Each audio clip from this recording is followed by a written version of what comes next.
You're listening to Music Tectonics.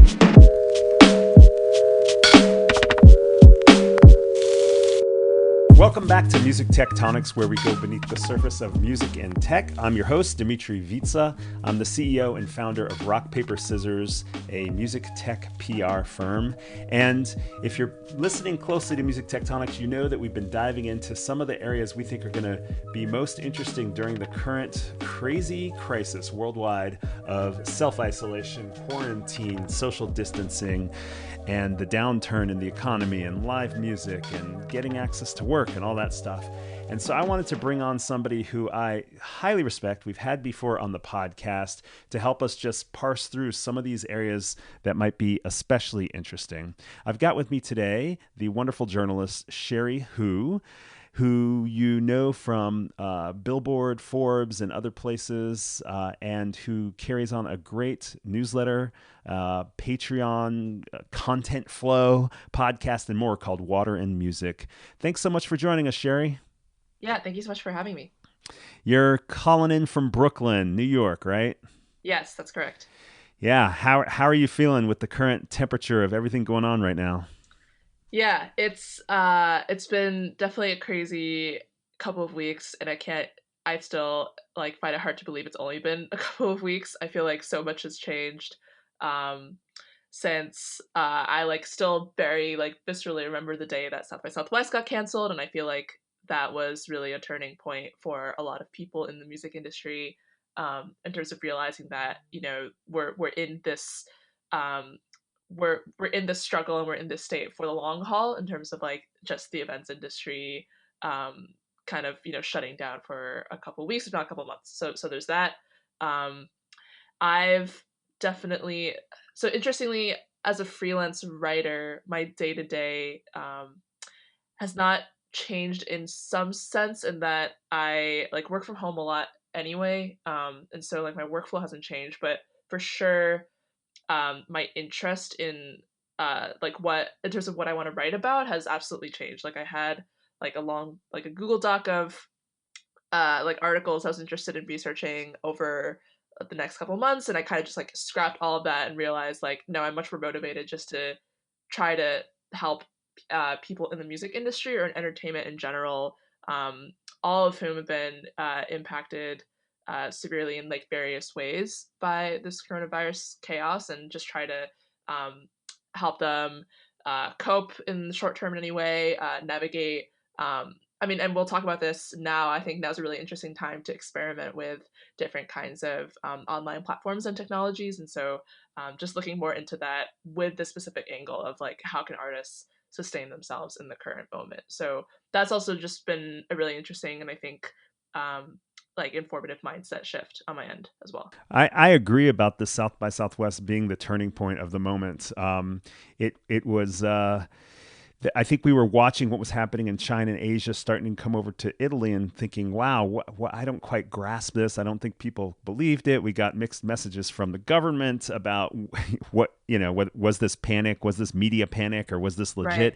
And then when South by got canceled, it's such a huge event with so many people involved, and it's the anchor for so many. It's the spring touring. It's the beginning of the year in a way for the music industry, and it was shock. It was just lots of jaw dropping at that point. So I agree. And then a week later, 2 weeks later, you start to, or even days later, you start to see what is going to fall next. What's the next event that's going to be canceled? And it just was like slow moving dominoes falling, and you knew they were going to fall. And the question is, when are they going to stop? It's a little bit. It is a little bit. It just you just don't know. So. And, I've got relatives in New York, so there's the whole personal level. I get to see what it looks like to be in a densely populated area, whereas I'm in Bloomington, Indiana, where you can walk on the street and not run into anybody, and it's really easy to be away from them. So we have this weird domino from the planet, and then also across the country. That's so interesting to see. It's just it's weird to be living it. It's the kind of thing you look at in a history book. It's to me, it's like a world war in a way. It's like a silent world war. It's that big. Totally. I mean, this is kind of an aside, but it's absolutely like a world war in terms of debates around government involvement, I think like the government has been debating like activating the Defense Production Act, I think, to Right. start like manufacturing more masks and medical equipment, and there's been a whole debate around that. So yeah, I think there are a lot of parallels there. One impressive thing, and when you reflect on that big societal moment, is the ability of a freelancer to be so agile. I mean, you put out this virtual music events directory, like I think it was 2 weeks ago. Was it like March 13th? Is what I thought I saw. Yep. Yep. And I don't even know how you pulled off this. And I know you've been adding to it and editing it. You've got I think an edit today, so you can go to Water and Music and cheriehu.com to get into that flow and I think find this document. But it's literally I don't know, 10-page, 12-page document, maybe more. 20 actually. I would say it's like it's like 10 to 15 for the section specifically about tools for live streaming and for virtual events. Yeah. So let's talk about this. So we're looking at a series of episodes on Music Tectonics about live streaming music, about remote collaboration. Would throw in cloud-based music making, any kind of easy to start music making, because in addition to professionals or people who music making was already, whether it's performance or recording, producing, was already in their workflow. There's other people who might want to pick up something, and there's so many new tools that make it, or instruments, virtual instruments and apps that make it so easy to just start making music. And then I was thinking, I don't know a ton about it, but remote music education. I've got an 11-year-old and a 20-year-old, both of who have remote school and college right now. And my little 11-year-old today started up his first Zoom call with his classroom wearing a motorcycle helmet, and it was just the funniest thing to see. He's just, he's expressing himself through that, but he's also his drum lessons moved from in person to Skype. So he's adapted to that really quickly. But it makes me think those remote music education platforms, there's also something to be talked about there. But let's start with live music streaming. Where to start? I don't know. I mean, I think we just did an episode with You Now. We also did an episode with Emma McGann, who's a pro user on You Now.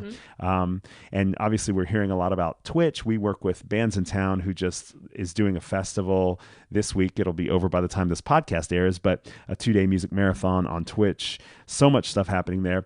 Let's start big picture. I mean, you talked about this in your piece.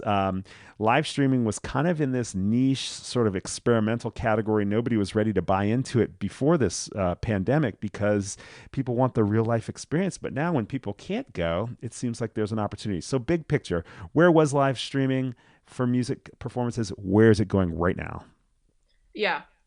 So I guess looking at the recent history of it. So as a technology, it's been around since like the mid 90s. So it's not technically new.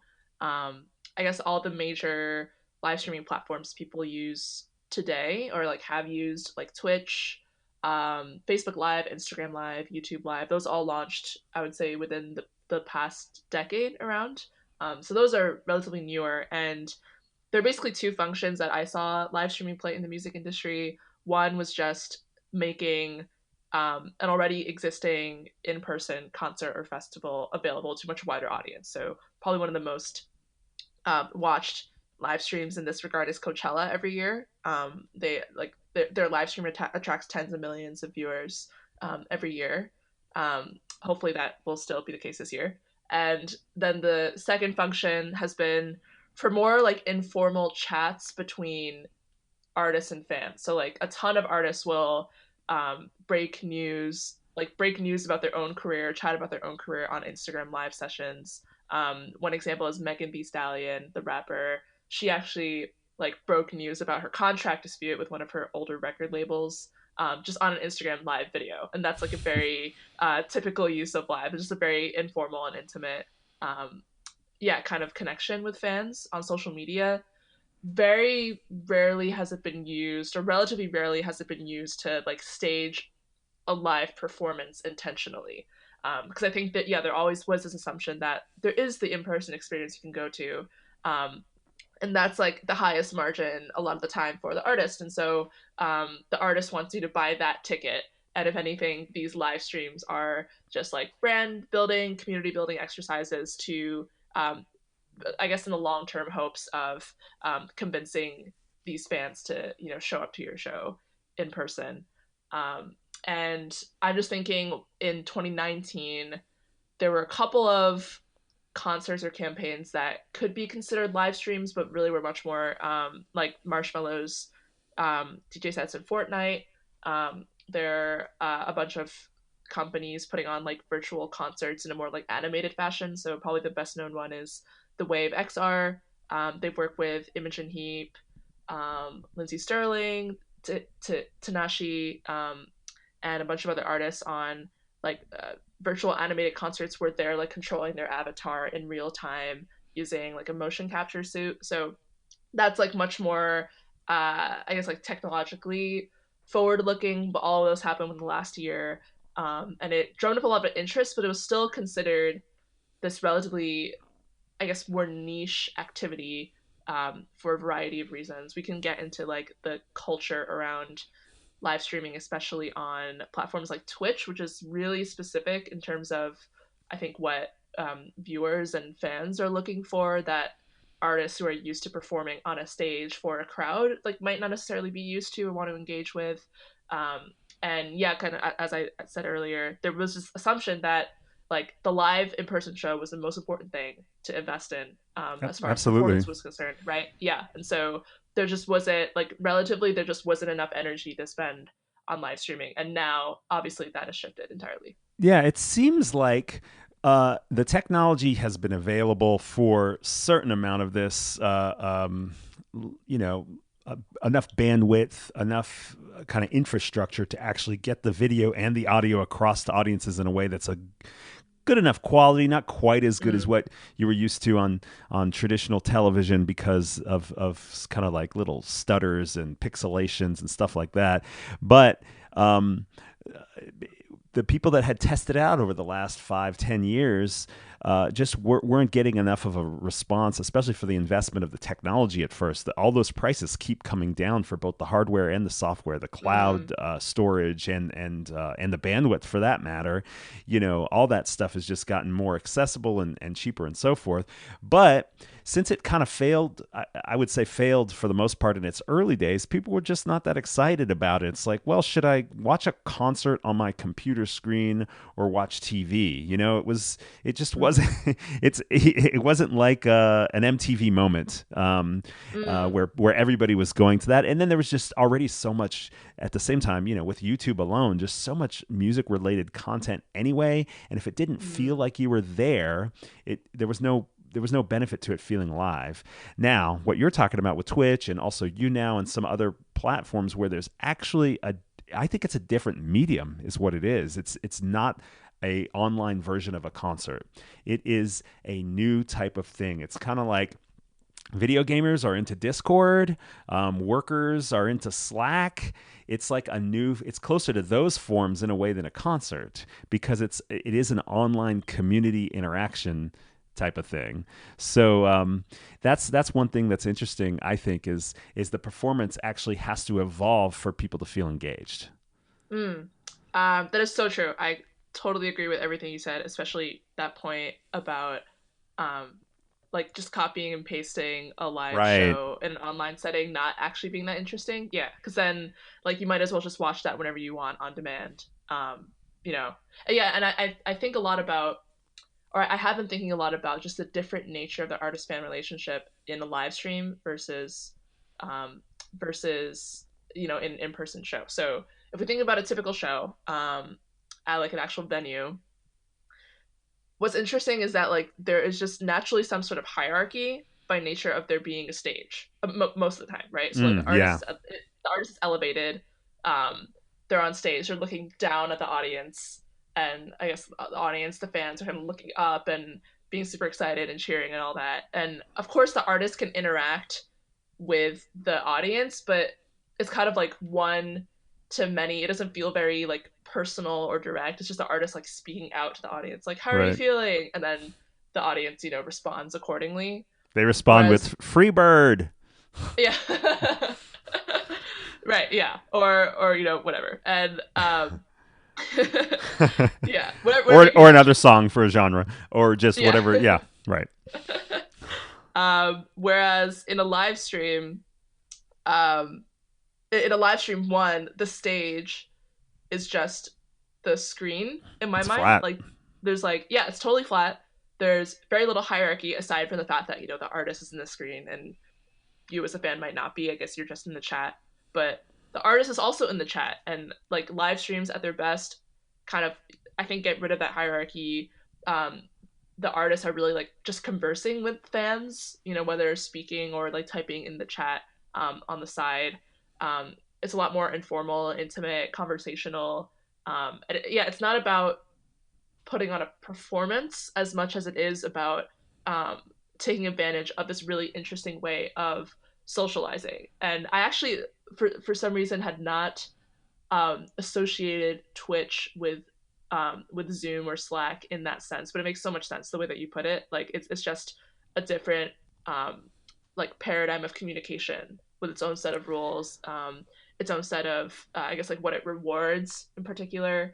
Right. That like is very different from just like an in-person show. As you're talking, and I love these conversations with you because I think both of us like to step back at a 10,000 foot level and then come up microscopic at a granular level and go back and forth to kind of like, okay, how's this fit into society? How's it fit into the industry? And then how does this actually work? And what's the implication of this aspect of the technology or the workflow or the use cases, things like that. And as you were talking, I had never had this thought before. It's almost like live music streaming is less akin to a concert and more akin to a fan club. I have so many thoughts on this. Yes, I agree. And there are many reasons for this. So one is the one that we that I just talked about in terms of like the social nature of the platform being very different. I think another like technological reason or like commercial reason is that and this is actually like a pretty similar issue that I've experienced on Patreon, other membership platforms, is that live streaming discovery is really not that good right now, or like no one has really solved it, such that if I'm trying to discover a new live stream by say like a cool electronic act or a cool like folk act, the experience around that, like Twitch has the best experience, and even then it's like a little clunky, I guess because they're gaming rather than music focused for now. They don't have all the right tags, and so if you're trying to search, like a lot of videos that aren't relevant will show up, things like that. And so so because live streaming discovery is not that good, what I found, especially with these live streaming concerts, even if an artist posts about them publicly on social media, it's still like the people who will tune in from their homes deliberately to watch a live stream of an artist are probably already really big fans of that artist. Right. There's like very little actual casual listening. It is just like, regular touring in that sense. But yeah, so I think that only reiterates how, like live streaming, a lot of artists are performing for their audiences and fans who already exist, which isn't a bad thing, but I think it does pose a challenge for, say, like an independent or emerging artist who wants to get started on Twitch and doesn't really know where to start. Maybe they don't really have like a large social media following or large email list or whatever, and so it just like requires a lot more work to build that audience on a live streaming platform alone. So yeah, that's just like a technical barrier to there being more free flowing discovery of artists' live streams. I think right now it's quite I don't know if insular is the right word, but that's how I'm imagining it. It's just like artists performing for their own like kind of pockets of audiences online. It's interesting not only to think about discovery of live streaming concerts, and one of the things you bring up with using that idea of is it insular is the fact that, you might discover stuff within one platform, but if you're not on that platform, you might not discover it. But even just the idea of concert discovery, I mean, for the last several years as music streaming has taken, like Spotify type digital streaming service stuff, not live, has kind of taken this growth curve. A lot of conversation in the early end of that was about discovery and, lean back, lean in, discovery, algorithms versus playlists, curated versus user generated, all that kind of stuff. And that discussion kind of has gotten quiet. But there hasn't been, in the music industry, in my opinion, a lot of discussion about discovery of performances in real life. And now that it's now that that doesn't exist for the moment, it brings up this idea of discovery of live music performances, and I think especially across platform is kind of an interesting thing to talk about and to think about, because all these music outlets and music critics are doing these roundups, but it feels a little bit like an old concert listings thing where you still kind of have to know what you're looking for.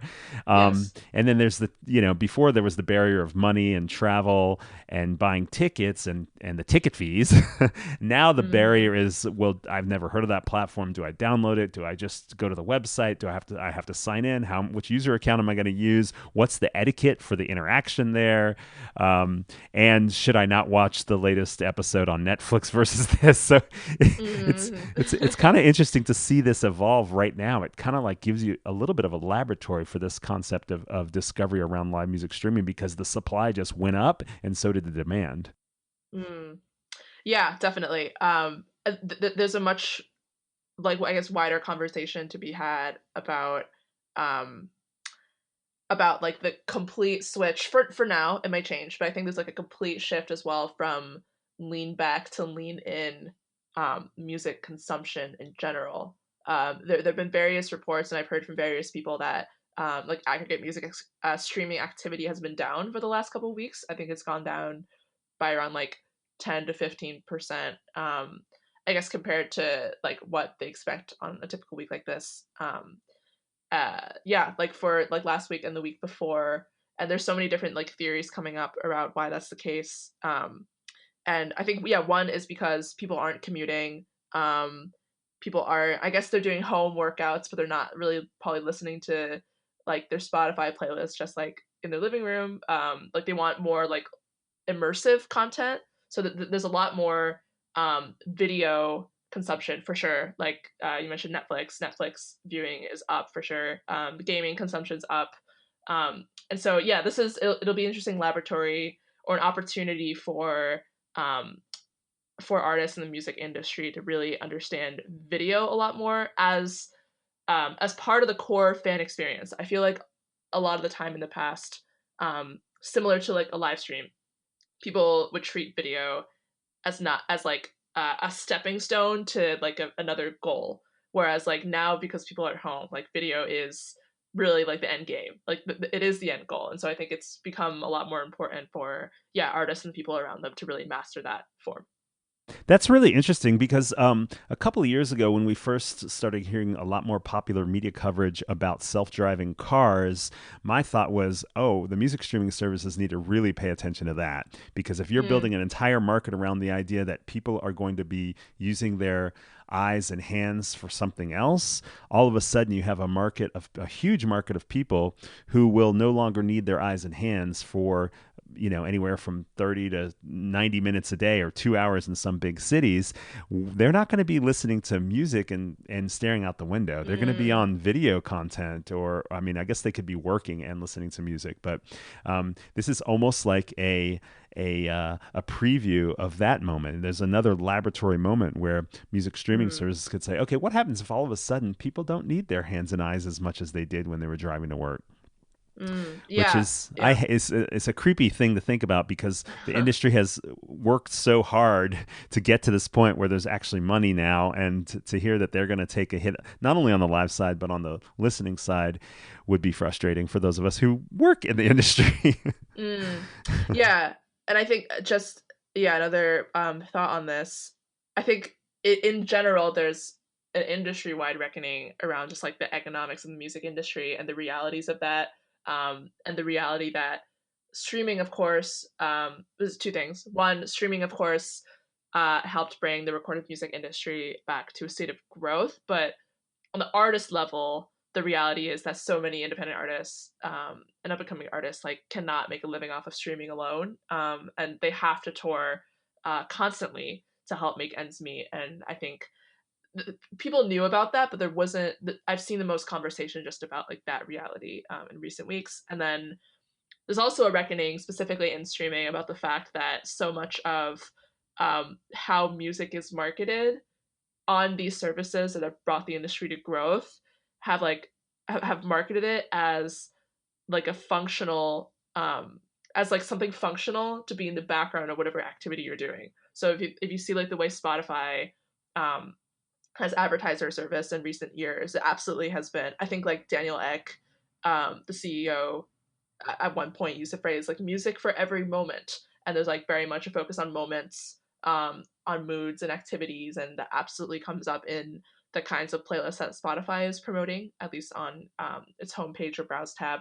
Mm-hmm. And and there isn't anything like wrong with that per se. It's just that like that has driven actually so much of the growth, in my opinion. It's like people seeing the value in a service like Spotify as an actual service to provide the best like soundtrack for whatever you're doing.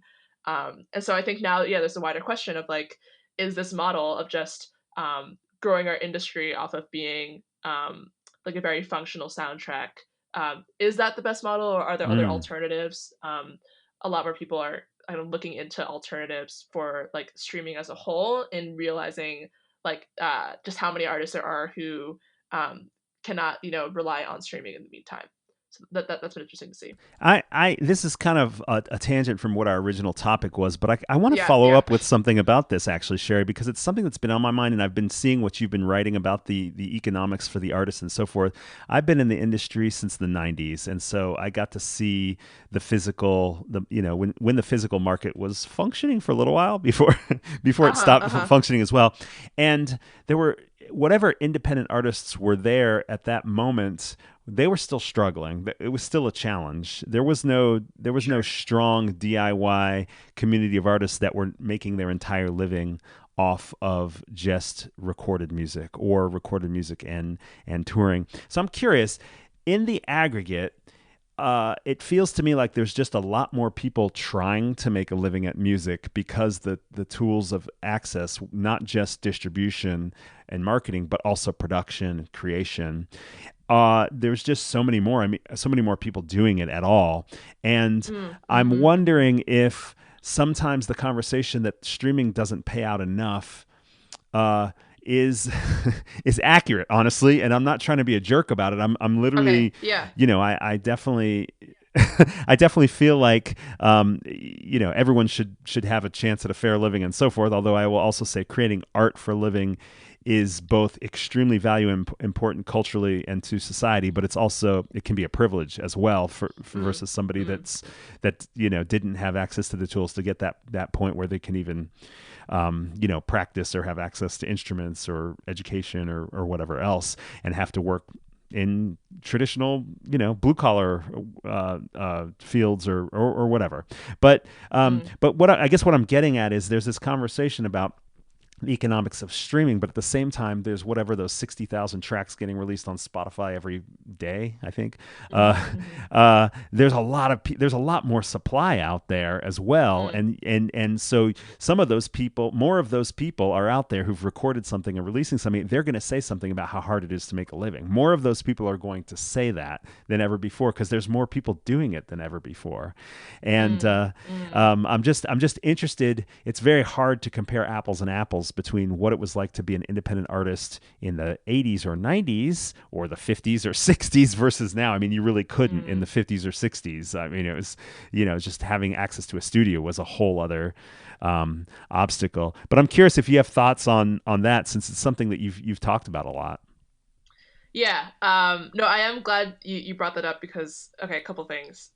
Yeah. So I think there is a misconception, I guess, around how streaming payouts even work. And this is something that I haven't found a perfect solution even like in my own writing about how to like talk about it, but a lot of people talk about like average per stream rates from streaming services, which like totally makes sense. It makes sense to compare those rates across services, but like streaming services aren't paying a specific rate. They have like a pool that they gather of like, I guess, all the money that they're getting from subscriptions or advertising, and then like divvy out that pool based on market share. So basically everyone's fighting for a piece of this pie. It's not, it's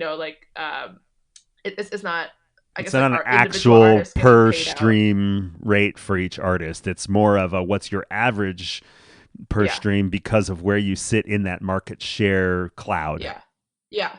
So yeah, I think Spotify's per stream rate, on average, has gone down, for various reasons, and I think one reason may be because, there are just simply more artists releasing music.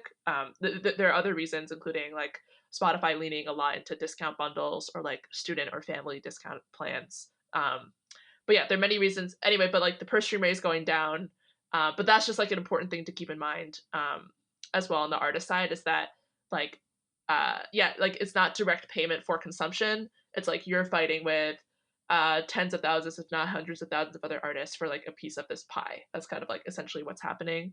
And I guess I think the conversation, one conversation that's happening around streaming now that I think is productive, it's not so much about like whether streaming is paying out enough, um, but maybe it's like whether in terms of digital revenue streams and channels we should be relying on streaming as much as we have been, because I think in terms of like digital marketing for music and, I guess like earning income from digital sources, there has been like a laser focus on streaming. There still is like so much of a focus on playlisting for a lot of artists. Like, how do I get on this playlist? Right. How do I get to know curators? Which can be really valuable, of course, for like revenue in the short term and for just like general audience development. But, um, as any like business person or investor will say, it's really important to diversify. And so I think, a lot of artists are realizing that like maybe it's not enough just to diversify, between like streaming and touring and to have those two sources, in this very extreme situation where like one of those two sources is kind of wiped out entirely for the time being.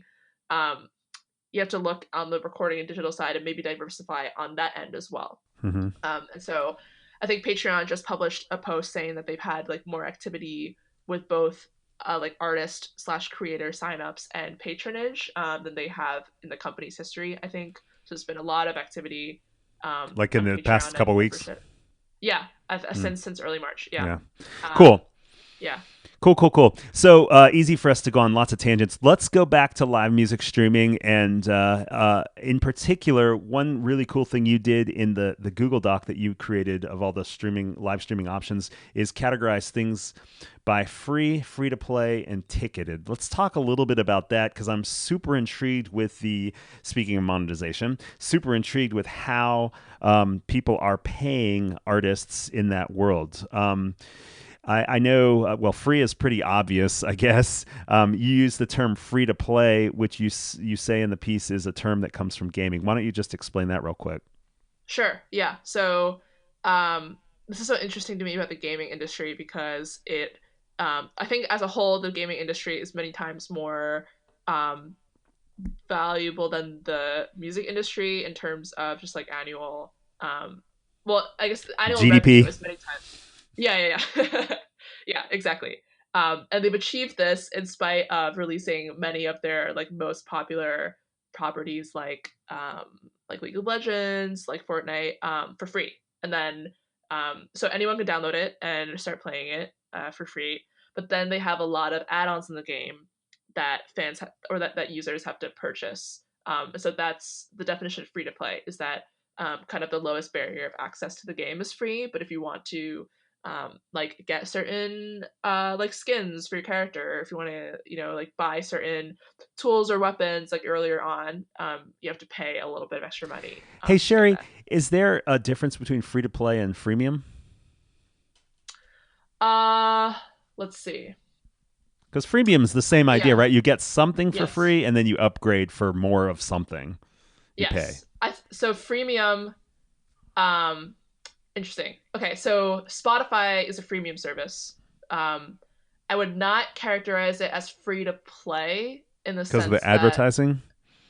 Not necessarily because of advertising. I guess with free to play, I associate that with having a lot of different items you can buy, within a certain game or within a certain environment. Whereas with Spotify, the only thing you can buy is a like a premium subscription. So it's the per item purchases that exist in free to play. The primary model there is to purchase this, purchase that, have a better experience. Whereas the freemium model is you get it for free, but if you want to get additional services, you unlock everything with a subscription.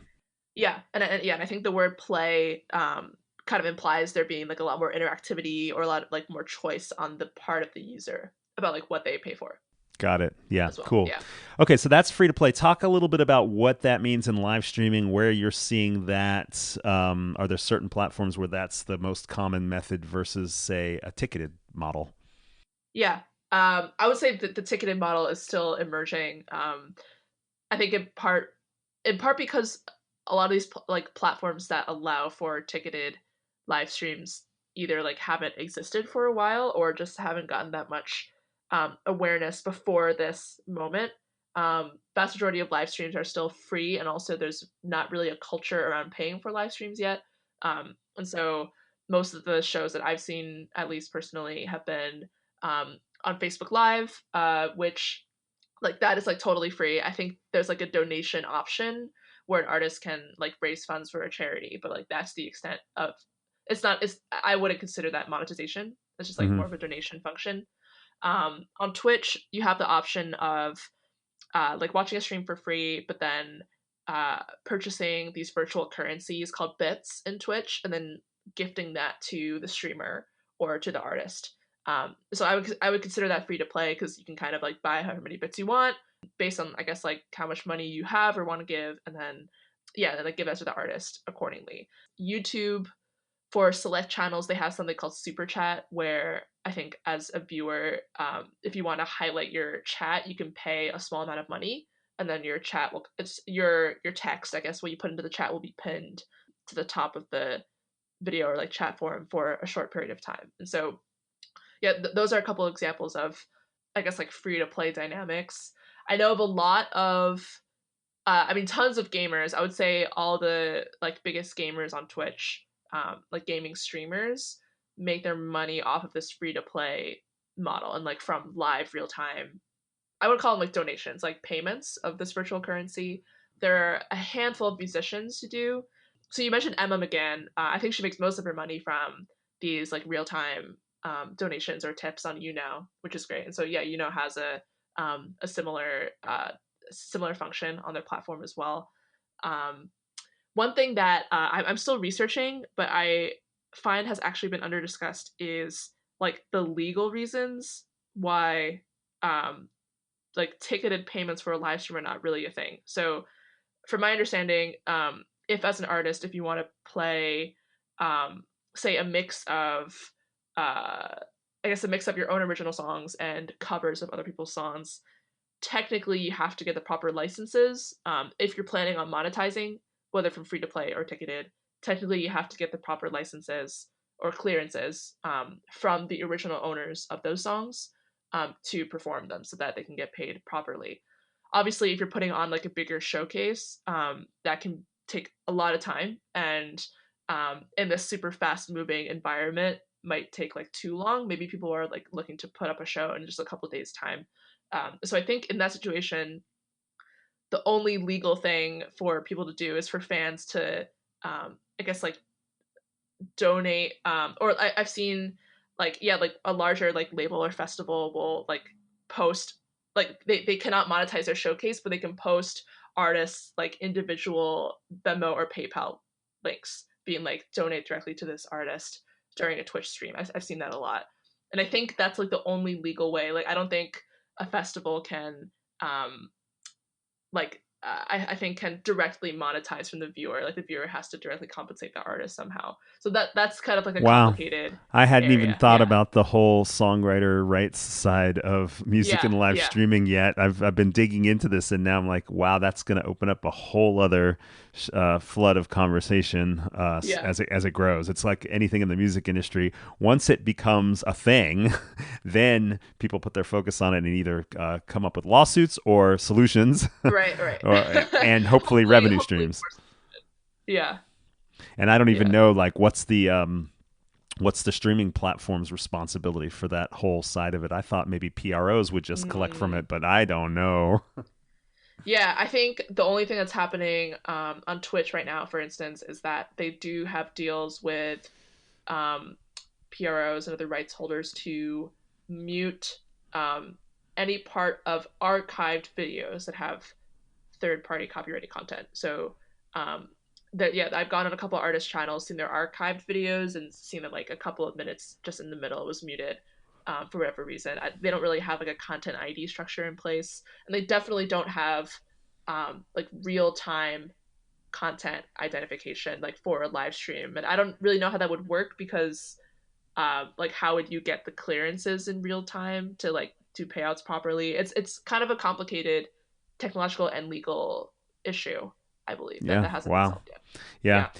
So we were talking about free to play and these kind of donations or these other little shout out type things that you can kind of pay for, chat opportunities and so forth. We had the president of YouNow, Jake Brandsburg, on the podcast, and he was saying they also have a subscription model, but it sounds like it's sort of it raises the status of both the performer, the fan and the performer. If the fan subscribes to that artist, they get an additional set of whatever shout out emojis, etc. types of animation stuff, and their status increases on the platform, and the more subscribers that the performer has gets their status increased, which gives kind of unlocks some discovery possibilities for them as well.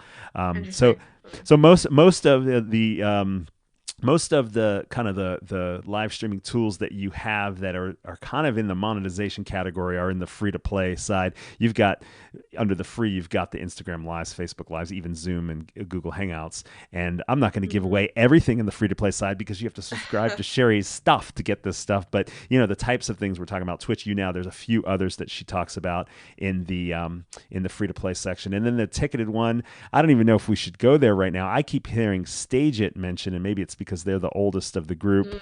But you also point out that Patreon has a live streaming piece, which is kind of an interesting hybrid because you don't think of it so much as a ticketed thing, but it's more a part of that subscription micro patronage model. Yeah. And this is, I think, another important conversation that's being had around like the sustainability and business models around live streaming, is how to really like sustain this experience for the long term if that's what you're looking to do as an artist. Because I feel like there are only so many artists in the world who can continue to like survive just off of these donations from viewers. I think Right. especially if you're looking to live streaming as a um, as a direct stand-in for touring like over the next couple of months, there has to be some kind of like deeper recurring revenue or recurring experience for fans or viewers built in. And yeah, Patreon is just one of many ways that you could go about doing that. Yeah, lots of great stuff in there. We said we were going to talk about remote collaboration, and we're kind of taking up a full episode at this point. But let's just touch on it briefly before we wrap up. I'm just intrigued because I think right now is a moment when people want to be making music. It's hard with social distancing. It's hard with orders not to go into work, to go into the shared studio space and so forth. What are you seeing on the remote collaboration side right now? Yeah, it's been super interesting because right before all of these like event cancellations and lockdowns started happening, I had read a bunch of interviews with artists who were saying that they've noticed like more people wanting to go in person into the studio to collaborate instead of doing it remotely. So I guess this is mostly in the hip hop world. Like I think Kaytranada, one of my favorite like electronic and hip hop producers, he had an interview in GQ where he was saying this like, I can just like do more collaboration remotely, but I've been noticing more people wanting to meet in person in the studio. And just now that is not possible in a lot of places. And so I am seeing a lot more interest in platforms like Splice for sure. Um, I think there certainly is an opportunity now for a lot of these remote collaboration tools like Soundtrap, which Spotify owns, for these like marketplace platforms like BeatStars. I know it's been doing a ton of outreach to producers right now, saying like, oh, you should like put your beats up on our marketplace and like start collaborating and interacting with fellow producers online in that way in more of like a marketplace environment. Spotify also owns Sound Better, which is more of like a services marketplace. So if you want to like find a producer or performer or vocalist, that's like a good place to go. I think there'll be a lot more activity on those sites, but um, I mean, I think I'm noticing, in at least in the short term, just a lot of uncertainty in a lot of cases, because I have talked with some artists who had like planned all these studio sessions for this new album that was coming out, and they were really excited about it. And yeah, I think it really depends on who you are, but some people like strongly believe that you need to be in person to have that that creative magic of, you know, like working face to face and coming up with something out of the blue. It's not really the same. These people say like if you just do it on Zoom or over Skype or something, but I mean, I think yeah, in certain genres like electronic and hip hop, remote collaboration has been happening for a really long time, just by nature of where people are in the world, by nature of the genre and the format itself. And so yeah, I think that will just be more normalized than it already is. That's actually really interesting to think about which genres will proliferate with more remote work than others. I mean, they already are, obviously. Anything that's loop based, anything that's beat based, a lot of electronic forms where it's easy to lay down a track and somebody else to collaborate by laying down another track, versus a more organic acoustic type of genre where obviously there's stuff that goes on in studios and so forth, but it's harder to do that remotely without that in-person energy sometimes. Really interesting to think about that. And so you talked about some interesting marketplaces, some both for like those tracks or samples, things like that. But then there's also the cloud-based music making apps that could involve remote collaboration or maybe don't as well, which is a whole other interesting category. We just had the founder of Endless with 3 S's on the podcast, which is just launched March 31st in the iOS store, where people are making, it's almost like a text messaging beats type thing. I mean, it doesn't feel like text messaging, but you start adding your beats and somebody else starts layering on top of it in real time, and you get that kind of, you get a little bit more of that real time back and forth collaboration, really, really kind of cool way. So it'll be interesting to watch how that's taking off. An artist named Flux Pavilion is using that heavily. Just released a track every day in March from that app. He's also big, I think, on Twitch as well. And then just, you know, the ease of making music, of, you know, should I play Animal Crossing right now, or should I just make a beat? You know, when people have more time on their hands and more solo, isolated time, quiet time, it'll be interesting to see if people pick up these apps. Danny Deal from The Verge just released an article that's a list of a ton of free or free for a while apps and virtual instruments for making music. So there's lots to dive in there. Before we wrap up, is there anything else you want to put into this mix about remote collaboration or music making in this moment of self-distancing, Cherie? Yeah, let's see. I think now, and yeah, this has to do with like remote collaboration, or remote work in general. So this actually came up in another, I guess, like virtual music industry meetup that has been taking place this week, hosted by Troy Carter. Yesterday he moderated a panel with a bunch of like higher up curators from all the different streaming services. So like Tuma Basa was there, Carl Sherry from Spotify was there, and a bunch of other people kind of in that space. And this issue of like networking and relationship building came up, because so much of like playlist pitching, like after a certain level, still has to do with like face-to-face meetings. It's almost like kind of like doing like a radio promo tour. Like you have to go to the office in person and like pitch to the curator in person. But now because you don't have that, in some way the playing field is more level than ever, because like people don't really want to do like so many of those like face-to-face meetings like over Zoom or over Skype or whatever. And so I think, this is my personal opinion, maybe I'm more of an optimist, I think there's so much more opportunity for people, especially like outside of main music cities, so like anywhere in the US or like anywhere around the world, to really like cut through the noise with really interesting music, really interesting video, or just other kinds of content. I think now is actually a really good time for that, because of this extreme situation where like not many people can travel or get access to those more intimate or exclusive meeting opportunities. So yeah, so I guess all that to say, I would encourage anyone in any like creative field to take advantage of that, to take advantage of being able to like access and interact with talent from all over the world now, and truly not being restricted by geography or travel.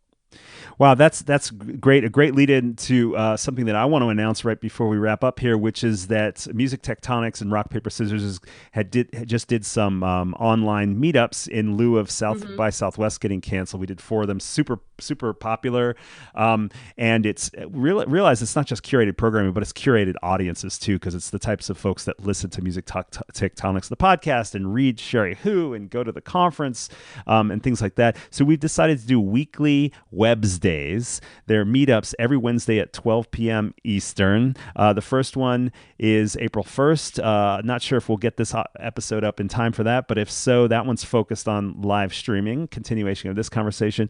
The next one will be on remote collaboration, and we're actually looking for your suggestions. So hit us on social media for what other topics and companies we could have to kick off the conversation, but everyone gets a chance to do a shout out and an intro.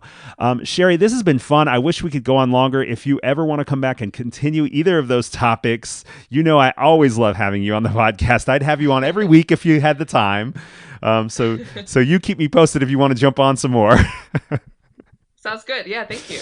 Now, tell us real quick where people can find you. Tell us about your Patreon. Any other final shout outs you want to make about what you're doing right now? Yeah, so people can find me on my website, which you mentioned briefly earlier, but again, that's cheriehu.com, CherieHU.com. You can find a portfolio of my previous writing on that site as well. I'm on Twitter a lot. You can add me, follow me there, or message me at Cherie Hu at 42, numbers 42. And there and also on my website, you'll find links to my newsletter called Water and Music, which comes out every week and is about innovation in the music industry. There's a membership experience around it that is on Patreon. And you can either find that on my website or at patreon.com/CherieHu. And you can pay as little as $3 a month or as much as $200 or more dollars a month if you're looking for more deeper kind of like consultation type experiences as well. And yeah, there are a wide variety of benefits across all those tiers, all related to more insights and more resources on music and tech and innovation in the industry.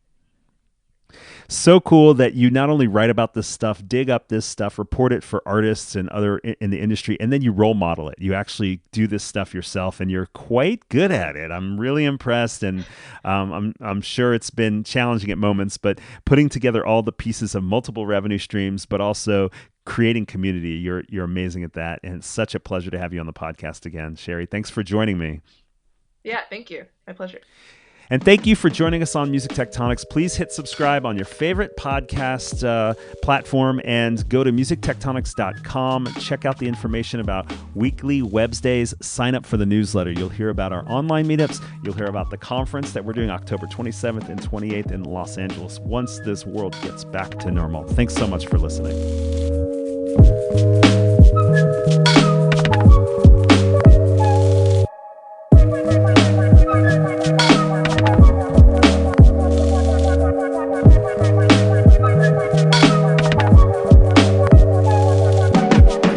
Listening to Music Tectonics.